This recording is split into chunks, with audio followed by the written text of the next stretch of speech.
வாராகி அம்மன் அருள்வாக்கு போனில் அனைத்து கஷ்டங்கள் தீர, திருமணம், வேலை, தொழிலில் உள்ள தடைகள் விலக, வாழ்வில் வெற்றி பெற வாராகி அம்மன் அருள்வாக்கு போனில் 8190077666.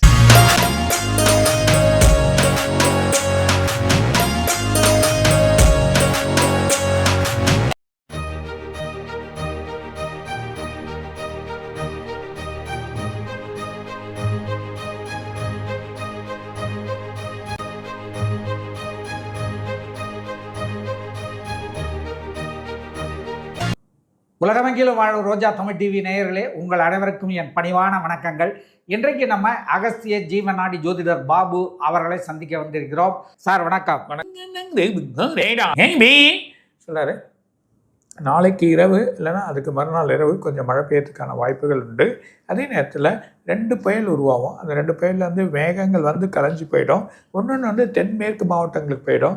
ஒன்று கொஞ்சம் மழை பெய்யக்கூடிய நிலைமை ஏற்படும். அப்படி இருந்தாலும் பெருசாக எதிர்பார்க்க வேணாம். இருந்தாலும் மழை இருக்குது. இரவு நேரத்தில் சென்னையில் ஒரு மழை வரும்.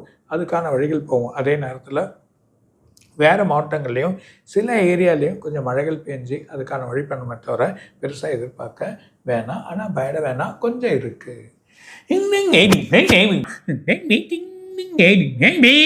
இதை தவிர்த்து அடுத்த மாதம், அதாவது 26ஆம் தேதி கூட ஒரு சின்னது சொல்லுவாங்க.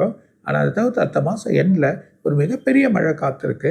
யாருமே எதிர்பார்க்க முடியாதவர்களுக்கு பெரிய மழை வரும். அந்த மழை நார்த்லேயும் சரி வேறு ஒரு மாநிலத்திலையும் வரும். அப்போது கொஞ்சம் மழை நமக்கும் இருக்குது. 2 ஊர் அடுத்த மாதம் அப்போ வர இடம் ஊர் அப்படியே தண்ணி வந்து அவ்வளோ இதுவாக அடிச்சுன்னு போகக்கூடிய நிலைமையை பார்க்க போகிறோம். வெள்ளையனோட, அதாவது ஒரு பியூர் கண்ட்ரியில் இருக்கக்கூடிய நாட்டில் இது வரைக்கும் பார்க்காத ஒரு பிளாஸ்ட் ஆகுது. ஒரு பெரிய பிளாஸ்ட் ஆகிறதையே நம்ம பார்க்க, உலக நாடுகள் பார்க்காத மிகப்பெரிய பனிப்பொழிவு பார்க்க போகிறாங்க. இது வரைக்கும் பார்க்காதது இந்த மந்த் எண்டில் அடுத்த மாதத்துலேருந்து வரப்போகிறத மிகப்பெரிய பனிப்பொழிவு வரும். அதே நேரத்தில் தமிழ்நாட்டிலையும் கொஞ்சம் பனிகள் அதிகமாக இருக்கிறதையும் நம்ம பார்க்க போகிறோம். சில மாவட்டத்தில் எதிர்பார்க்காத சில நோய் உருவாகும். சில இடத்துல நோய்கள் தொற்றுகள் உருவாகி அப்பப்போ அது குறையும். கொஞ்சம் கேர்ஃபுல்லாக இருக்கிறது நல்லது. மக்கள் உணவு வழிகளை கேர்ஃபுல்லாக பயன்படுத்தினா நல்லது. எல்லையில் ஒரு பெரிய பிரச்சனை உருவாக போகுது. அங்கேயே ஒரு சில குழப்பங்கள் ஏற்படுறதை பார்க்க போகிறோம். எதிர்பாராத நாட்டில் ஒரு எதிர்பாராத ஒரு மினிஸ்டர் இல்லைன்னா எதிர்கட்சி தலைவர் அவர் கொடுக்கிற வார்த்தையினால் வன்முறைகள் ஏற்படும். அந்த வன்முறைகள் வர்றதையும் நம்ம பார்க்க போகிறோம்.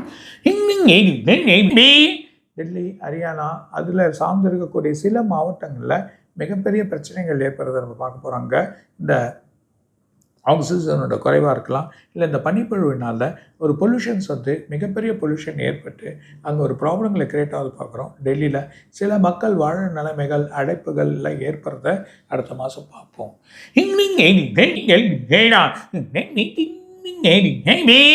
ஒரு தொற்றுக்கோ இல்லைன்னா ஒரு முக்கியமான மருத்துவத்துக்கோ மிகப்பெரிய அளவில் இருக்கக்கூடிய மருந்து இன்ட்ரடியூஸ் ஆகிடும்.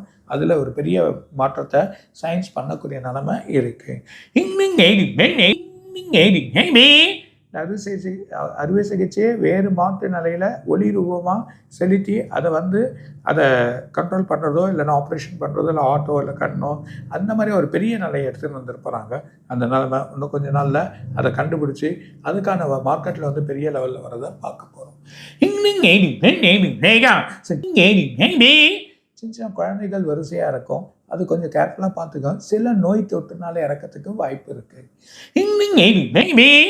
ஒரு தியேட்டர்லேயோ இல்லைன்னா ஒரு இடத்துலையோ ஒரு முக்கியமான ஒரு பிரச்சனை ஏற்பட போகுது. அது மூலியம் சில குழப்பம், அது மூலியம் ஒரு நடிகனுக்கு சில குழப்பங்கள் ஏற்படுறதை பார்க்க போகிறோம்.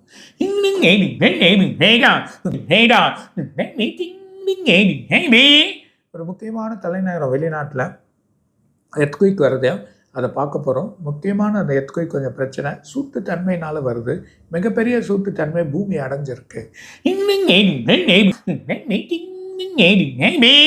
சீனாவில் ஒரு பள்ளம் பெருசாக இருக்குது. அது மூலிமா சுரங்க பாதையில் சில பேர் மாட்டிப்பாங்க. அது சீனாவாக இருக்கலாம், இன்னும் கண்டிப்பாக அதை மாட்டின்னு தவிக்கிறத நம்ம பார்க்க போகிறோம். இமயமலையோட முற்பகுதி அதுக்கு பின்னாடி இருக்கக்கூடிய எல்லாம் அந்த முற்பகுதியில் இருக்கக்கூடிய இடத்துல சரிவாக போகுது. மிகப்பெரிய சரிவு வெளில வருது. அதனால் சில ஆட்கள் இறக்கக்கூடிய நிலைமை இருக்குது. பூமியோட அதிர்வு தன்மைகள் விட்டு விட்டு வரும். அந்த மாதிரி ஒரு நிலைமை இருக்கிறத நம்ம பார்க்க போகிறோம். ஸோ விட்டு விட்டு சில இடத்துல எர்த்குயிக் வரதை நம்ம பார்க்க போகிறோம். அதாவது நாசா வந்து சில நிலைப்பாடை பற்றி சொல்ல போகிறாங்க. சில விஷயங்கள் அறிவியல் பூர்வமாக சில விஷயங்கள் நமக்கு கிடைக்க போகுது. அதுலேயும் முக்கியமாக இந்த ஆக்சிஜன் நிலைப்பாடுகள் கொஞ்சம் மாறுது தன்மை. ஸோ அதனால் மக்களுக்கு வந்து சில நோய்கள் சில வழிகள் ஏற்படுறதை நம்ம பார்க்க போகிறோம். இன்னும் நிறைய இருக்குது. உலகம் முழுதும் என்ன நடக்க போகுதுன்னு அடுத்த வருஷத்தை பற்றி நம்ம படிக்க போகிறோம். கண்டிப்பாக சார் இந்த கோல்டு ஷேர் மார்க்கெட் வெள்ளி இப்போ ஒன்று 2-3 நாளைக்கு கொஞ்சம் இறங்கி அப்புறம் ஏறும். ஆனால் அடுத்த மாதம் முக்கியமாக நிறைய இறங்கிடும். ஸோ கோல்டு வெள்ளி கொஞ்சம் கேர்ஃபுல்லாக அடுத்த மாதம் எண்டில் கொஞ்சம் சேஞ்சஸ் வர்றதுக்கு வாய்ப்புகள் இருக்குது. ஷேர் மார்க்கெட் கொஞ்சம் ஃப்ளெக்சிபிள் இருக்கும். ஆனால் பிப்ரவரி மாதத்தில் மிகப்பெரிய ஷேர் மார்க்கெட் உடையும். ஸோ இந்த எலெக்ஷன் வர்றதுனால ரொம்ப கேர்ஃபுல்லாக இருங்கன்னு சொல்கிறேன். சார் வர 24 சனி பெயர்ச்சி திருநள்ளாறில் வருது. அது எப்படி இருக்கும் எப்படி இருக்குங்கிறத சொல்லுங்கள்.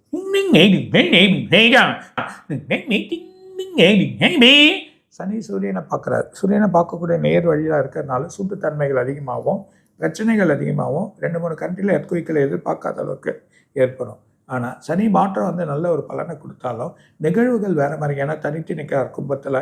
தனித்து நின்னா அமைதியாவார். இருந்தாலும் இந்த வாட்டி அமைதியான ஒரு சூழ்நிலை இல்லை அப்படின்னு சொல்கிறேன். இந்த சனி பயிற்சியால் அரசியல் சூழ்நிலை எப்படி இருக்கு? எதிர்பார்க்காத பெரிய பிரச்சனைகள் ஏற்படும். அது இல்லாமல் அரசியலில் மாற்றங்கள் ஏற்படும். அது இல்லாமல் எதிர்கட்சி தலைவர் திரும்ப ஒரு பிரச்சனை ஆவார். சார் மக்களுடைய வாழ்வாதாரம் எப்படி இருக்கும்? பணத்தோட பஞ்சங்கள் ஏற்பட போகுது. அதனால மக்களுக்கு அதுதான் நம்ம சொல்ல போகிறோம். இந்த சனி பயிற்சியால் பஞ்சங்கள் ஏற்படும். நிறைய ஏற்படும். வறட்சிகள் ஏற்படும். பஞ்சங்கள் ஏற்படும். சரி சரி சரி சார். மற்றபடி இயற்கை இடர்பாடுகள்லாம் எல்லாத்தையும் சொல்கிறேன். உலக நாடு முழுதும் என்ன நடக்குதுன்னு சொல்கிறேன். Right sir. ஓகே, ரொம்ப நன்றி சார். மீண்டும் அடுத்த வீடியோவில் சந்திப்போம் சார். நன்றி, வணக்கம். வணக்கம் ரோஜா டிவி நேயர்களுக்கும் கொடான குறை ரசிகளுக்கும் அகஸ்தியர் ஒன்றும் சொல்லுவார். வணக்கம். ரோஜா தமிழ் டிவி வியூவர்ஸ் எல்லாருக்கும் வணக்கம். இதுவரை நீங்கள் பார்த்த இந்த நிகழ்ச்சி உங்களுக்கு பிடிச்சிருக்கும் அப்படின்னு நினைக்கிறோம். இது மாதிரி பல சுவாரஸ்யமான நிகழ்ச்சி உங்களை வந்து சென்றடைய நீங்கள் செய்ய வேண்டியது ஒன்றே ஒன்று தான்.